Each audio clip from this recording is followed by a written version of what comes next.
Ear hook private limited presents నేను నా కిటికీ. Written by Chandrashekhar Azad. Narrated by Tejaswi. నేను నా కిటికీ. నా తొలి జ్ఞాపకం కిటికీ. నాకు ఊహ వచ్చాక మా తొలి ప్రయాణం ఆ ఇంటికి. అంతకు ముందున్న ఇల్లు నాకు జ్ఞాపకం లేదు. నా చేయి పట్టుకుని నడుస్తున్న అమ్మ, చంకలో తమ్ముడు, ఇంకో పక్కన అన్నయ్య, వెనకాల వస్తున్న 2 అక్కలు, కొద్దిపాటి సామాన్లు పుస్తకాలతో ఓ బండితో వస్తున్న నాన్న. పూరిల్లు, అందులోనే 2 పోర్షన్లు, మధ్యలో చిన్న తడికి మాత్రమే అడ్డు. వీధి చివరి ఇల్లు, వరండాలోనే ఆ కిటికీ. దానికి తలుపులు లేవు. 2 పిల్లలు మాత్రం కూర్చోవచ్చు. అక్కడ కూర్చొని చూస్తే విశాలమైన మైదానం. నలుచదరంగా ఉండే ఆ కిటికీ యువతల నిలబడితే అదో వెండితెర, అదో చిత్రకారుడి కాన్వాస్. ఉదయం సాయంకాలం కిటికీ వెనక నిలబడి నేను రంగురంగుల మబ్బుల్ని చూశాను. వెండితెర మీద రకరకాల పక్షులు ఎగిరి తెర అంచుల మీద అదృశ్యమయ్యేవి. దూరంగా పచ్చటి చేలు, కిటికీ అవతల ఓ పిట్టగోడ, దాని వెనకాల ఎదిగిన ఓ చెట్టు కొమ్మ. ఆ కిటికీ నుండి వివిధ కోణాల్లో అస్తమించే సూర్యుడు, వెన్నెల్లి వంపే చంద్రుడు. ఈ కిటికీ నాది, కేవలం నా స్వంతం అనిపించేది. ఓ రోజు రాత్రి చీకట్లో నేను కిటికీ యువతల నిలబడ్డాను. చీకట్లో మెరిసే నక్షత్రాలను చూసుకున్నాను చాలాసేపు. ఎప్పటికో నిద్రపోయాను. ఉదయం లేచి వచ్చాను. నా కిటికీని ఆక్రమించి కూర్చుందో అమ్మాయి. వెండితెరను సగం ఆక్రమించుకుని దర్జాగా నా సౌందర్యాలన్నిటినీ తన కళ్లల్లోకి ఆవాహనం చేసుకుంటోంది. ఆ అమ్మాయి వెనక్కి వెళ్ళి, ఇది నా కిటికీ అన్నాను. చివాళ్ళ వెనక్కి తిరిగి చూసింది. ఆ కళ్ళు నాకింకా గుర్తున్నాయి. ఈ ఇల్లు మనది కాదు, అద్దెకి ఉంటున్నాం. మన పక్క పోర్షన్లోకి వాళ్ళొచ్చారు. వాళ్ళు కూడా ఈ కిటికీలో కూర్చుంటారు, మనం కాదనకూడదు అంది అమ్మ. వాళ్ళ ఇంటికి కూడా కిటికీ ఉంది, అక్కడ కూర్చొని చూడమను అన్నాను కోపంగా. ఆ పోర్షన్లోనూ కిటికీ ఉంది, అయితే తలుపులు తెరిస్తే పక్క ఇంటివారి గోడ మాత్రం కనిపిస్తుంది. కిటికీ ఇద్దరిది, ఎవరైనా అక్కడ కూర్చోవచ్చు, అనవసరంగా తగాదా పడవద్దు మధ్యస్థంగా చెప్పింది అమ్మ. మా తగాదా అంతా ఆ కిటికీ గురించే. బడి నుంచి నాకంటే ముందుగా పరిగెత్తుకొచ్చి కిటికీలో చేరిపోయేది. నేను ఎప్పుడు కిటికీ దగ్గరకు రావాలనుకున్నా ఎలా కనిపెట్టేదో తను కిటికీ మధ్యలో కూర్చునేది. అయినా అంత పంతం ఎందుకు? ఇద్దరూ కూర్చోండి అంది చిన్నక్క. ఆడపిల్లలతో నేను కూర్చోను మొహం చిరాగ్గా పెట్టి అన్నాను. ఆ కిటికీలో ఏముందిరా, మన ఇంటి లోపల ఇంకో కిటికీ ఉంది, అక్కడ కూర్చో అనేసి వెళ్ళిపోయింది చిన్నక్క. కిటికీలన్నీ ఒకటేలా అవుతాయి. ఇంటి లోపల కిటికీ ఏ ఊహలకి రూపం ఇవ్వదు. అది నా వెండితెర కాదు. అక్కడ్నుంచి చూస్తే చిన్న చావిడి కనిపిస్తుంది. ఆ అమ్మాయి మీద చాలా కోపం వచ్చేది. నాన్న అంటే నాకు భయం, తెలిస్తే కొడతారు, అందుకే కోపాన్ని దాచుకునేవాణ్ణి. కిటికీకి ఒక పక్కన నడుమానించి అంచుదాకా కాళ్లు బారచాపి నన్ను కవ్విస్తున్నట్లుగా చూసేది. అక్కడ్నుంచే తను చదివే శతకపద్యాలు నాకు వినిపించేవి. నన్ను చూడగానే కాళ్లు ముడుచుకొని కూర్చో అన్నట్లుగా చూసేది. నేను ఆ సౌందర్యాన్ని ఇతరులతో పంచుకోవడానికి ఇష్టపడేవాణ్ణి కాదు. వీడికి చదువు మీద శ్రద్ధ లేదు, ఎప్పుడూ కిటికీ కొడవే అని చిన్నక్క అమ్మతో అంటున్నప్పుడు ఆ అమ్మాయికి మాత్రం అంత పట్టుదలెందుకు అని పెద్దక్క అనడంతో నాకు చాలా సంతోషం కలిగింది. ఓసారి నేను అక్క మా మైదానం నుండి నడిచి వస్తున్నప్పుడు, చందు, నీకంటూ ఒక ఇల్లు కట్టుకో, అది కూడా బాగా ఎత్తైన చోట. ఆ ఇంటి నిండా కిటికీలు ఉండేలా చూడు. నీకంటూ ఓ గది కట్టుకో, అక్కడో మంచి కిటికీ పెట్టుకో. అక్కడ నువ్వు మాత్రమే కూర్చోవచ్చు, ఎవ్వరూ ఏమీ అనరు అంది ఆ అమ్మాయి. నేను మాట్లాడలేదు. నా మనసులో మాత్రం అపూర్వమైన ఓ కిటికీ రూపుదిద్దుకుంది. ఆ రోజు వాన. మా చూరు నుండి నీళ్లు కారుతున్నాయి. నా అదృష్టం, కిటికీ దగ్గర ఆ అమ్మాయి లేదు. నేను వెళ్లి కూర్చున్న మరుక్షణం పరిగెత్తుకొచ్చింది. కిటికీ మధ్యలో 2 చేతుల్ని అడ్డం పెట్టుకుని బయటకు చూస్తున్నాను. తను నా పక్కన కూర్చోకూడదని నా పంతం. నా వెనకాల నిలబడింది. అప్పుడే స్నానం చేసి వచ్చిందేమో ఓ పరిమళం కమ్మేసింది.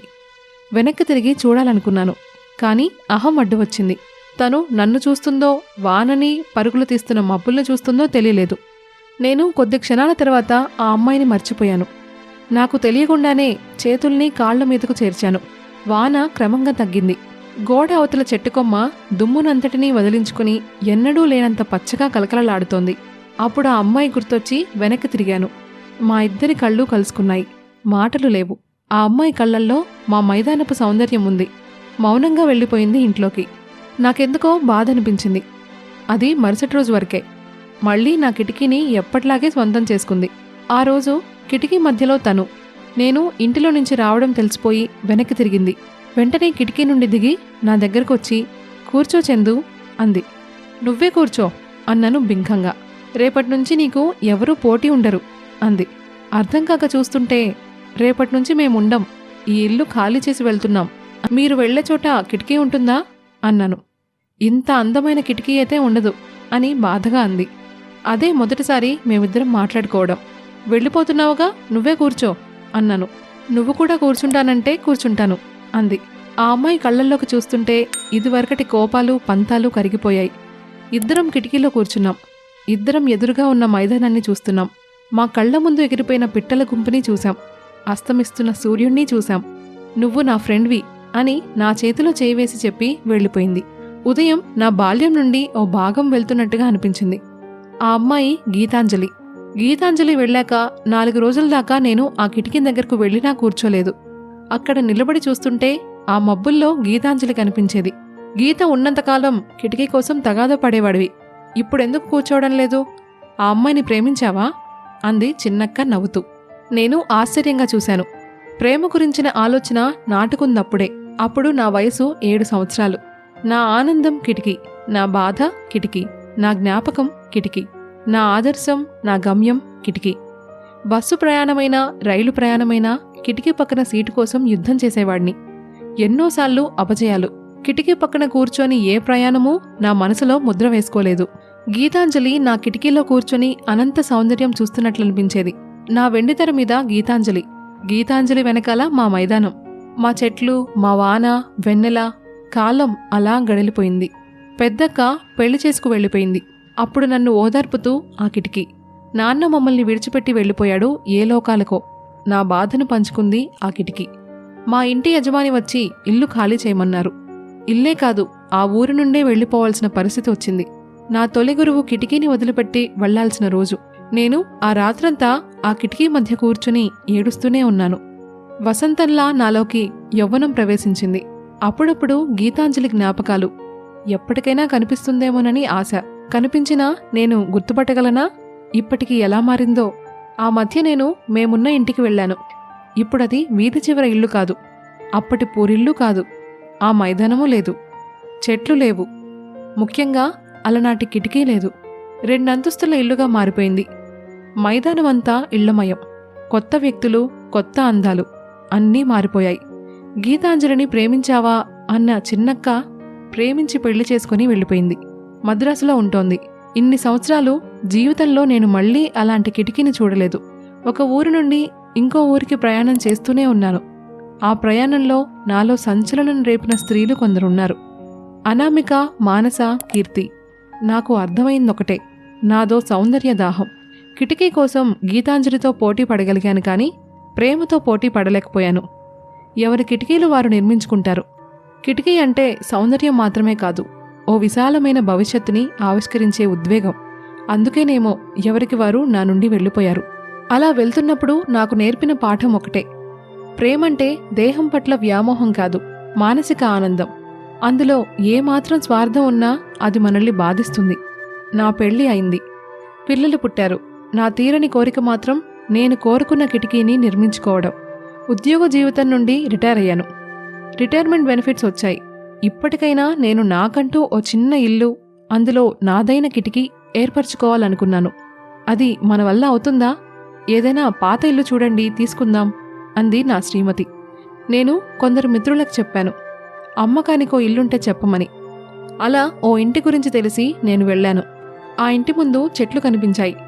మెల్లగా గేటు తీసుకుని లోపలికి వెళ్ళాను. వరండా, దానికి ఆనుకున్న కిటికీ నా బాల్యం నాటి కిటికీలానే ఉంది. ఓ ఉద్వేగంతో వెళ్ళి కూర్చుని చూస్తున్నాను. అదే సైజులో ఉంది. అక్కడ కూర్చొని చూస్తుంటే చెట్లు, వాటిమీద పిట్టల అరుపులు, చెట్లు, వాటిమీద పిట్టల అరుపులు, ఆకాశంలో తెల్ల మబ్బులు, చుట్టూ భవనాలున్నా నన్ను తన్మయపరుస్తున్న అనుభూతి. ఇది నా వెండితెర, నా కలల కాన్వాస్. ఎవరు అని వినిపించడంతో వెనక్కి తిరిగాను ఉలికిపాటుతో. ఎవరో స్త్రీ కళ్ళజోడు పెట్టుకొనుంది. వయసు 35 దాకా ఉండొచ్చు. ఈ ఇల్లు అమ్ముతారని తెలిసి వచ్చాను అన్నాను. లోపలికి రండి, చూదురుగాని అందామె. అవసరం లేదు, నాకు నచ్చింది అన్నాను. ఆమె నాకేసి ఆశ్చర్యంగా చూసింది. తర్వాత చూడకుండా ఎలా నచ్చుతుంది అంది. ఈ కిటికీ చాలా బాగుంది, నాకిది చాలు తృప్తిగా అన్నాను. మా అమ్మ ప్రేమతో కట్టించిన ఇల్లు. ఆ కిటికీని తను దగ్గరుండి కట్టించింది. నిజానికి ఈ ఇల్లు అమ్మాలనుకోలేదు, కానీ అవసరం కోసం అమ్మకు తప్పడం లేదు అంది. నేను ఆలోచనలో పడ్డాను. మొత్తం 2 పోర్షన్లు, మీకు అభ్యంతరం లేకపోతే ఓ పోర్షన్లో మా అమ్మ ఉంటుంది అంది ఆ అమ్మాయి. మీ అమ్మగారి పేరు తెలుసుకోవచ్చా అన్నాను. గీతాంజలి అంది. అప్పుడే వాళ్ళమ్మ బయటకొచ్చింది. ఆ కళ్ళను నేను మర్చిపోలేను. బాల్యం మళ్ళీ వెనక్కొచ్చింది. ఇప్పుడు నేను గీతాంజలి కిటికీ కోసం పోటీలు పడడం లేదు. ఇది మీ కిటికీ అంటుంది గీతాంజలి. అలా అనకండి అంటాను. నేను నా శ్రీమతి ఆ కిటికీలో కూర్చుంటాం. అప్పుడప్పుడు మా ఇద్దరికేసి చిరునవ్వుతో చూస్తూ ఉంటుంది గీతాంజలి. నా మనసులోనూ గీతాంజలి కళ్ళ వెనక ఎలాంటి స్వార్థం లేదు. నేను గీతాంజలిని ప్రేమించాను. గీతాంజలి అంటే నా కిటికీ. This has been a Earhook private limited production of నేను నా కిటికీ. Written by Chandrashekhar Azad. Narrated by Tejaswi. Producer Earhook private limited. Editor CH Gautami. Production copyright 2022 by Earhook Private Limited.